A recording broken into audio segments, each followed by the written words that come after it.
বিতর্কিত ব্যবসায়ী এস আলম গ্রুপের বিলাসবহুল গাড়ি ব্যবহার করে কক্সবাজার নিজ জেলায় সংবর্ধনা নিতে যাওয়ার বিষয়ে বিএনপির স্থায়ী কমিটির সদস্য সালাউদ্দিন আহমেদের কাছে ব্যাখ্যা চেয়েছে দলটি। সোমবার সালাউদ্দিন আহমেদকে এ বিষয়ে ব্যাখ্যা চেয়ে চিঠি দেওয়া হয়েছে। এ বিষয়ে সালাউদ্দিন আহমেদ বলেন, আমার বিরুদ্ধে গণমাধ্যম প্রকাশিত রিপোর্টের ব্যাখ্যা চেয়ে দলের পক্ষ থেকে চিঠি দেওয়া হয়েছে। দলের গণতন্ত্র মেনেই এটা করা হয়েছে। আমি এখনো প্রকাশিত সংবাদের ব্যাখ্যা দিয়ে চিঠির জবাব দেইনি। গত 28 আগস্ট এস আলম গ্রুপের গাড়ি ব্যবহার করে কক্সবাজার সংবর্ধনা নিতে যাওয়ার ঘটনায় সমালোচনার মধ্যে পড়েছেন বিএনপির এই নেতা। এই ঘটনায় আজ গুলশানের নিজ বাসভবনের সংবাদ সম্মেলনে দেশবাসীর কাছে ক্ষমা ও দুঃখ প্রকাশ করেন সালাউদ্দিন আহমেদ। এস আলমের গাড়ি ব্যবহার করাকে অনিচ্ছাকৃত ভুল বলে মন্তব্য করেন তিনি। বিএনপির এই নেতা বলেন, আমি এস আলম গ্রুপের গাড়ি ব্যবহার করেছি। এ নিয়ে গণমাধ্যমে প্রতিবেদন হওয়ার পর দেশবাসীর মধ্যে একটা প্রতিক্রিয়া দেখা গিয়েছে।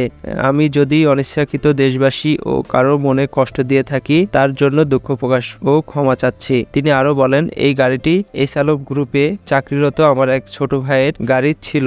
আমাদের সাথে যদি নতুন হয়ে থাকেন তাহলে চ্যানেলটিকে সাবস্ক্রাইব করে রাখবেন। ধন্যবাদ।